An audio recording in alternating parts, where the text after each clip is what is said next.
Welcome to At the Table, where we are connecting entrepreneurs, discovering missions, and building communities with purpose, body, soul, mind, and business with Charlie and Heather. with Women in Leadership.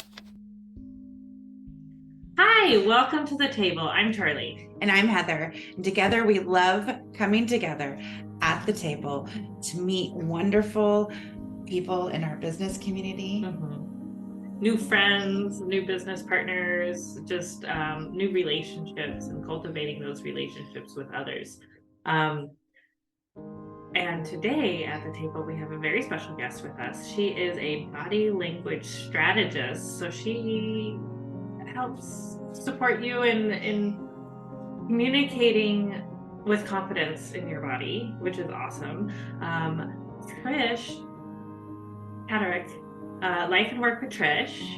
I hope I said your name right, Trish. Please go ahead and take a minute to introduce yourself. She's like, oh. No, it's okay. It's Tatarek. You still get 5 points. All right. Yeah, because most people pronounce it exactly how you did. So no judgment there. Well, again, my name is Trish Tatarek. My company is Life and Work with Trish, and I am a certified body language strategist and also have 2 other certifications as a video marketing strategist and as a life coach, and going for my 4th as a trainer so I can facilitate clock hours for real estate agents. So this past year and a half, I've been really busy. So Yeah. It's been an exciting year and a half. And you made a big shift recently with your business and your whole life, really, that you it's part of your story that you wanted to share today. Yeah, I there's 2 words I like to use, pivoting, and one mentor of mine said that's been an overused word, and a lot of people are thinking of it as transitioning. So at the age of 61, I had a friend who was a life coach, and we went out to lunch and we were talking, and I said, hey, would you mind going away for the weekend with me, and let's break me down and build me back up. Let's deal with all those limiting beliefs that I have. At the time, I had a 30-year real estate career, and I wanted to kind of up-level my business.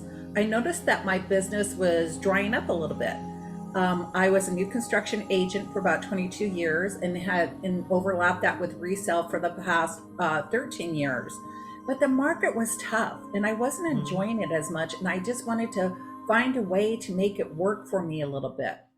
But in that course of breaking me down and kind of building me back up, I realized that my heart wasn't in real estate. Now, I was good at it. I was in the top 5%, for the nation. But it wasn't my heart calling. And so we kind of dug a little bit deeper, and I had taken a class with Kirsten O'Shields, who is the founder of the Body Language Strategy, which is now the business, I got to remember this, the Business Leadership Institute. I think I'm missing a word there, but she'll correct me on it. Anyway, so she had a course that I took in 2019, which was the Body Language Strategy course. And what body language strategy is, it helps you with your communication. So it helps you in your messaging as well as in your physicality, so that you are aligning those with your intentions in 4 pillars. And they are confidence, competence, trust, and approachability. So that basically you're magnetizing business and people to you. So you're going to get less of that friction. Can you say them again, the 4 pillars? They are confidence, competence, trust, and approachability. I don't know if anyone else was taking notes, but we are. Thank you. Yeah. Because that's awesome, because that applies to anything you're doing. Yes. Right. So in Keller Williams, where I currently have my license, they have a lot of real estate coaching, and it's a lot of numbers, make so many calls, do so many open houses, do so many door knocks. But my question is, what's your intention behind that? If you're just trying to check off numbers and you're not connecting that mentally to yourself. And a lot of times people don't want to do that. We don't want to do the door knocking. We don't want to make the phone calls because we're not feeling confident about it. We might be competent, but we're not feeling confident. and then learning how to create trust in your first meeting, as well as being approachable. So the reason why I decided to get certified in a program, because I have a very big and large personality. I've often been called too much, and that's another podcast. But so I was big coming at you, and I wanted to hone it in and use it for the good of mankind. I never wanted to question myself in my confidence, in my competence. I wanted to build more trust, and I wanted to be more approachable. So in taking this, I did the certification program, basically just to improve myself first as a realtor, but realized this was my calling, this connection. I never want another person to second guess themselves or compare themselves to others. It's about finding that authentic self, or that clarified self, I say. Just the goosebumps. On goosebumps right now. I'm like, yay! More of this, yes. So that year was not an easy year. Most people think if you've hired a life coach, and actually my nephew's in life coaching right now, and a lot of his friends say after 4 months, well, how come you're not better? How come you're not, this hasn't changed or this hasn't changed? It's a progress. I knew 3 months in that this was definitely going to be a year, and that I'd probably have to do a second year. And no one ever talks about, when we're looking at ourselves, how hard that can be. You know, I had a friend call me brave, and I thought, brave? And she goes, I could never do that. And I realized a lot of people cannot do it, or are afraid to do it. And I do encourage them, because once you go through it, you come out of this other side awakened, and you find your passion, and you find your purpose in life. You find what will make you get up. But during that year and a half, there are days I didn't get out of bed, because I was being coached by my life coach, and then 2 coaching sessions with my with Kara Snow Shields, my body language strategist. So by Friday, I was a wreck. I was a mess. There was so much to process.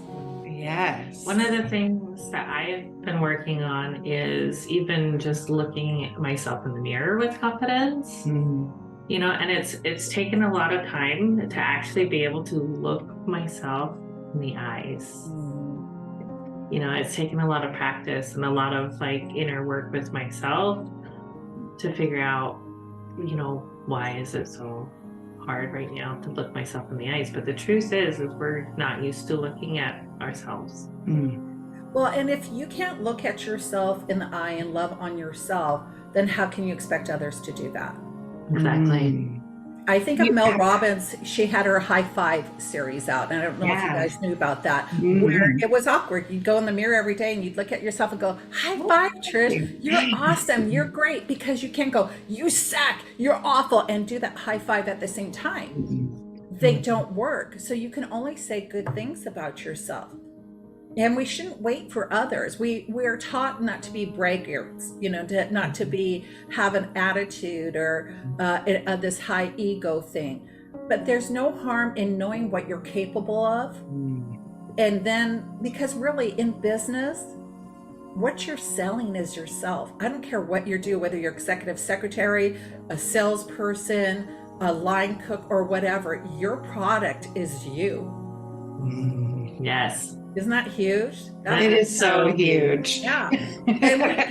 And we miss that. And if we can't look at ourselves, you know, and love on ourselves, you know, I know what my strengths are. I know what my weaknesses are. But in real estate, when I was in real estate, we compare ourselves to everyone, because everything is about numbers, and the rewards given out are about numbers. They're not giving a reward out because I have the best personality, or I smiled the most, or I have the kindest heart, or that I show up with purpose or intention. They're not giving awards out for those things, and maybe they should.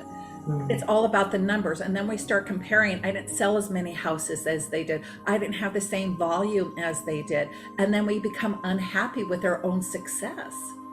Right? Oh, yeah. Don't we? When our success is good. As a single agent, again, I was in the top 5%, but everyone was talking about teams, and to be successful, you had to have a team so you could sell your business later. And it started to make me feel less than. And then I started doubting my competency, my confidence. And I was a top 5% agent because I was comparing So them. you're up here, right? Like we would be looking up to you and you're struggling with that. Like, right? Like what's not good with the system, right? Like, Well, yeah. most of us are hiding behind this facade, and we're not knowing what the real people are. One of the books that I liked, and I actually had it on my desk, was Between the Gap and the Gain. Ooh. Because what we do is we make goals, and we make these goals, and our goals are up here and we're down here, and we keep on looking how far we have to go. And I inched up a little bit, but I have this far to go. But I was way down here, and we're not, and I'm here, and we're not looking about how far we've come. We're always measuring us against something up here, and now we're not looking at how far we've come. And if you don't do that, you can't be present. You can't be present in the moment. You can't celebrate yourself. And we're not celebrating ourselves, and we're not celebrating others. I do think there's a big women's empowerment movement going on right now, where women are looking enough of tearing each other down, enough of doing that, and that let's uplift each other. Yeah. Because we're not getting it from anywhere else, and Lord knows we're not getting it from the media, we're not getting it from our politicians. So we have to stand united and lift up each other. And when a sister falls, we need to help her up. When someone is up, then we have the responsibility of helping others come up, up level. Yes. Yeah. As it's that essentially culture, it's a culture of abundance. Like there's enough for everybody. Yes. Yeah. And all of that limiting, like we were reading a story about like don't air your laundry out on, what was that, with the on the Where laundry it came from? where like don't air out your laundry to everybody, because women used to go to a particular spot together and hang out their laundry, and so they would share with each other if a particular man was not very kind. Yes. And so that's where that saying came from, because men didn't want us to talk to each other and share that information, right? So it didn't come from, so all of the, and that gets inbred into us, into our culture, and we were born into that. And now we have the opportunity to go, wow, that's not okay. We get to speak up. We get to have a voice. In Dale Carnegie's book, How to Win Friends and Influence People, they talk about why schools were invented. Schools were invented to take the factory children, put them in school, and teach them to be robots. Yes. And I don't know if schools have changed that much. Really, they're not. I love that there are some schools out there. I know that Bill Gates had a school in San Francisco where what they do is they work on what the kids are good at. So, is it Simon Sinek or whatever his name is, had a book about your kid comes home with a report card and they have, maybe an A, 2 A's, a couple B's, and then a C in math. And then it's like, okay, you got to do better at math. We got to raise that up to B. You got to concentrate on math. And then the other grades fall because he's doing on this, instead of saying, oh, he's really good at science. Let's really cultivate that. The science aspect. And there's a lot of math in science. When the child becomes engrossed in science and the growth and realize that there's a lot of math in there, then they'll get interested in math. Then they'll be really, to put their intention there. But the world is telling us to put our attention here, here, here, and here. And we're not putting our attention on what we're good at. And in the book, they call that the domestication of society. Yes. So why did I become a body language strategist? And what is my mission? My mission is to help other people, especially women, to find our light, to shine it bright, and with no apologies. It's based on the Marianne Williams poem, which I had in front of me. I'd read it, but it's based on her poem about shining our light. Like, who are we not to? We're beautiful, we're wonderful, we're all these wonderful things. We are all children of God. We are made wonderfully. And when others ask us to dim our lights, it's to make them feel comfortable because they're uncomfortable. So whenever you go in your life and make changes like I did, it's going to cause disruption. People will try to sabotage you because they are now uncomfortable with where you're going. And they're also often afraid that you're not going to take them with you. And the hardest thing in my journey was that I knew that not all my friends could go with me on the ride. Not all of them were capable. Doesn't mean they're less than or anything like that. It's everyone's capacity. Everybody's ready at a different time, right? Yeah. Yeah. Absolutely. Like So- you really can only handle so many things going on at once. And at some point, it becomes the choice to slow down and look and reflect and choosing, this is not where I want to be. Yeah. And this is how I'm going to grow. And this is how I'm going to grow so that I can figure out where I want to be. Yeah. Right. Like, which is what kind of happened to you. Like, you're like, no, this is not good. I need to find my passion again. I'm going to try this class. And then, oh, look at now I'm the teacher. I'm a facilitator. Yeah. Yeah. What was that, Charlie? You're working in alignment. Yes. I'm not fighting myself. I think we all have a calling and a purpose. And not unfortunately, I had all my life experiences, and this didn't happen till the age of 61. And that's one of the things is there's so many women pivoting in their 50s and in their 60s right now. Because we are in that domestication of society, what we're told to do. And then we realize I don't want to end my life without my passion. And that is, again, to help women find their light, to shine it bright. Because I was always told too much and to tone it down and to be less than of myself. And I surrendered that. And what that causes, it causes conflict in your life. You know, we have this thing in our life where we say, oh, I can do this, I can do that, I'm going to be great at that. And then the next voice is, I don't know if I can do this. This is really hard. And when we're in conflict, it's because your past self and your greater self are not in alignment. Right. And that's one of the exercises we do as a body language strategist. We have you close your eyes and we do this walkthrough, because we often use our past self as the self to criticize. I can't believe you did that. That was really stupid. That was embarrassing. That was dumb.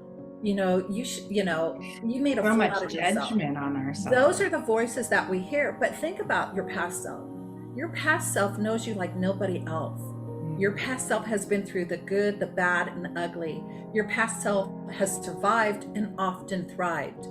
Your past self should only be your cheerleader. They should only be cheerleading you on. Your greater self already lives within you. This is some of my secret sauce. But and there's more to this. So if anyone's interested, it is in our core. We're just naming things. We have a core session where we do your core values, your fears and your wants, and your past and greater self. Your greater self it's not your future self.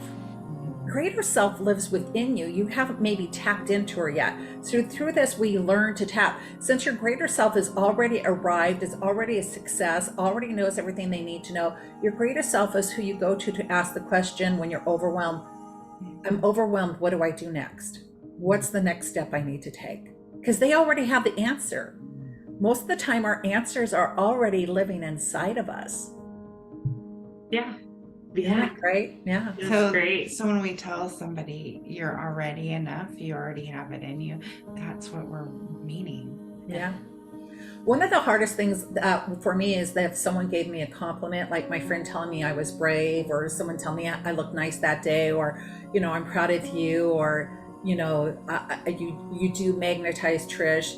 You know, how many times when you get a compliment, you poo-poo them? Oh, you know, no, not really. Two things happen. You take away a gift they're giving you. You're telling them that the gift they're giving you is not good enough. Think about that. Right. Think about when you give them a compliment and they poo-poo it away, and then you got to spend more energy convincing them, right? So the number one thing that I had to learn was to say, I hear you and I receive that. So not only did they give me a gift, but I gave myself a gift. Yeah, that can make me cry. I love how you said that. I hear you and I receive that. It's like, that's like saying thank you in like it is the thank you in the deepest way. Yeah. It's what thank you, I think, is supposed to mean. When we just say thank you, that's what we mean. And often that's the intent should be the intent behind the thank you. Not thank you. Right. Thank you. Yeah. And it's kind of a brush, because, you know, we throw out words like, oh, love you, and things like this, but then holding someone, their arms, their hands, and looking into their eyes, like Charlie's learning to do with herself, say, I love you. That deeper connection. So one thing I wanted to go back to, you had mentioned something, but let's talk about vulnerability. We've been taught that being vulnerable is weakness. And where did we learn this? Is number one, women going into the workforce and working around men, where we had to hide our emotions, tap them down, and push them down. That if we showed an emotion, we cried or anything like that, we were weak.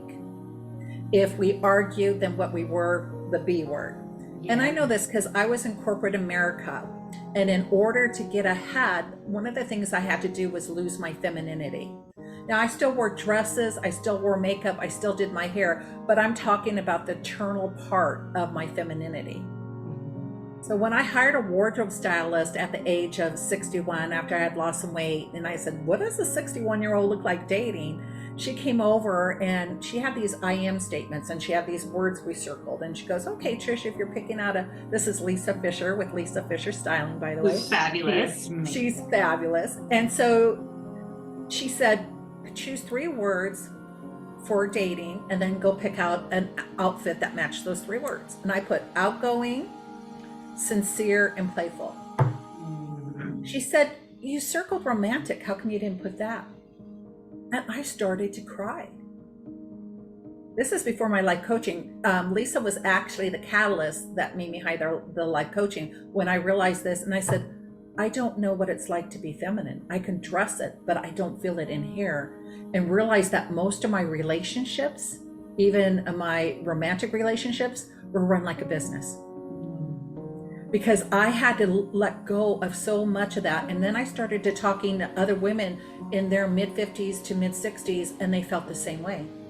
They didn't know what it was like to be feminine again, and I had to claim that back.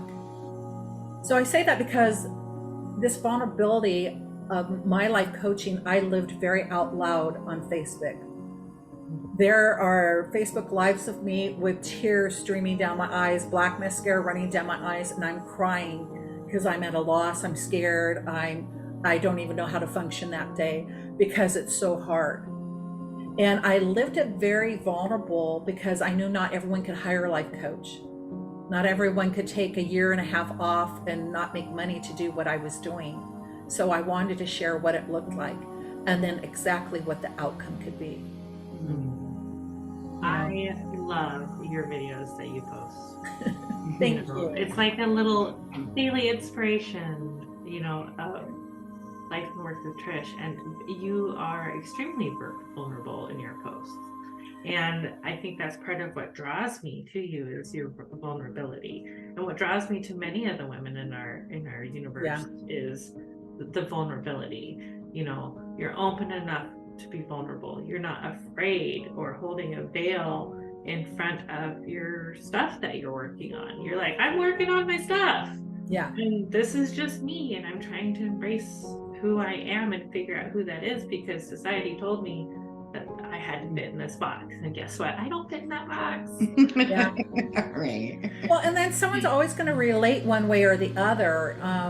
When I was at Keller Williams and we had meetings, oftentimes I would raise my hand 5 times asking a question, and then I would feel like, ooh, I'm taking up too much space. And I had talked to someone about it, and she said, the facilitator, and she says, no, there are people in the back of the room that are scared to ask questions, and you're asking the questions for them. Mm-hmm. So sometimes we have to, so our voice should never be less than, because someone else is going to hear, connect, and maybe get that growth moment or that bit of knowledge that need or their breakthrough by whatever we do. And thank God there's a movement on men becoming vulnerable. You got to think as small boys, don't cry, when you get hurt, pick yourself up, brush it off. And they're told to shove their emotions down, and that to be vulnerable is weakness. And now they're realizing that to be vulnerable or to cry or to show that vulnerability, it really takes courage. The strength it takes to do that. I actually to show just up had this conversation with my husband yesterday. Did you? I did. Tell me more about that. We had just gotten back from a retreat and had a great time and crawled and cried and laughed and grew and let things go and embraced things that serve us, letting things go that don't, all the things. And so I asked him, I said, what do guys like to do to, do this kind of stuff? He's like, yeah, we don't. I said, but he's like, guys like to do guy stuff, like going shooting or hunting. He's like, something about the physicality of the event brings out the emotions. Yeah.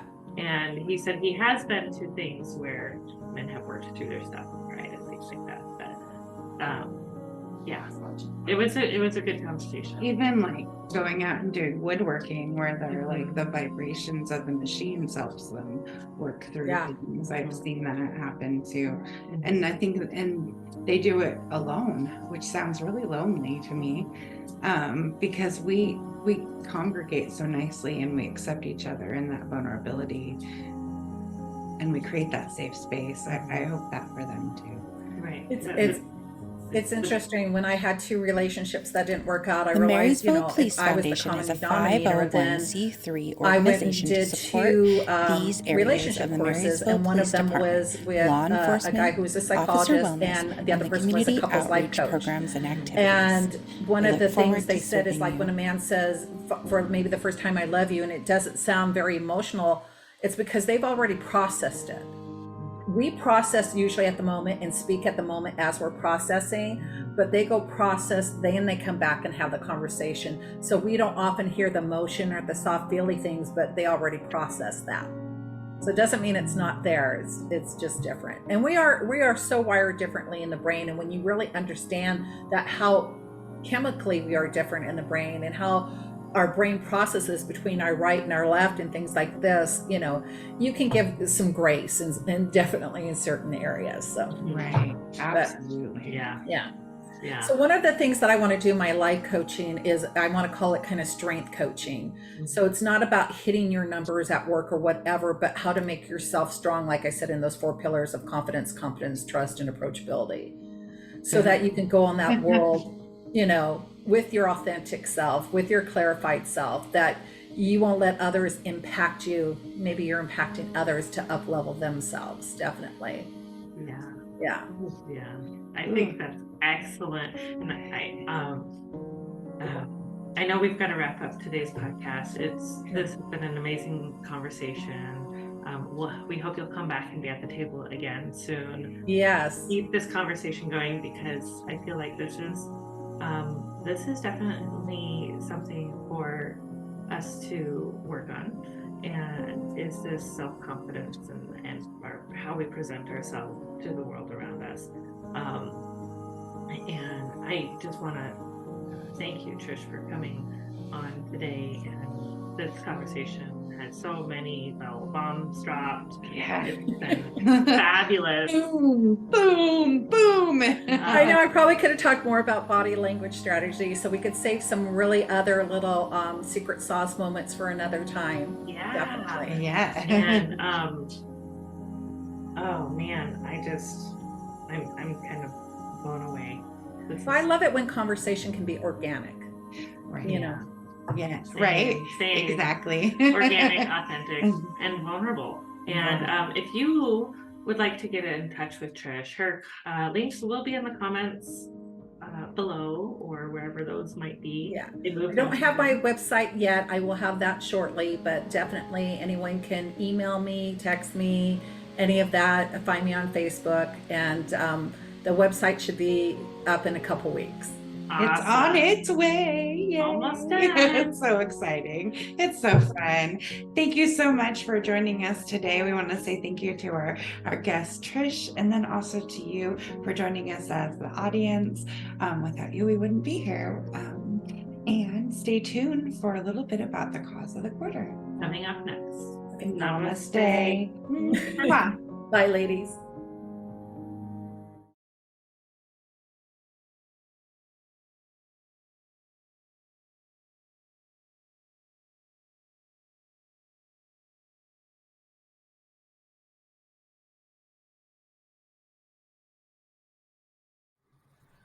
We take the mystery and pain out of social media consistency for your business, giving you back time to shine in your zone of genius. Social media is the new branding. It deserves its own attention, thought, and effort. Yet so few businesses actually take this seriously and invest enough time on their strategy. We can do it for you at an affordable rate that will fit into your budget and allow you to pursue other revenue channels as well. The hardest part of social media management is keeping up the consistency to be seen and know what to post, when to post. Are you ready to have everything ready to go for you, saving you time and energy by not having to do it all yourself? Still getting your message out so that people get to know you, like you, and develop trust while opening yourself up to more time for the business of your business where you shine. Working with Women in Leadership, BSMB LLP, is a unique experience that bridges the gap from face-to-face to virtual relationship marketing. Not only do we love to help you shine on social media, we love to share tools to help you grow with us, body, soul, mind, and business. Check out our podcast and YouTube channel for Mindset Mondays, Social Media Training Wednesdays, business interviews and special topics on Fridays, and weekly readings on Sundays. To schedule your consultation or podcast interview, head to our website, www.womeninleadershipbsmb.com. Our weekly readings on Sunday, our podcast, Mindset Monday, social media training with Heather on Wednesdays, guest interviews, and special topics on Fridays. Thank you for joining us. Find out more and schedule with us online at www.womeninleadershipbsmb.com, where you have a spot at the table. Thank you for joining in on the fun. Be sure to like and subscribe for more.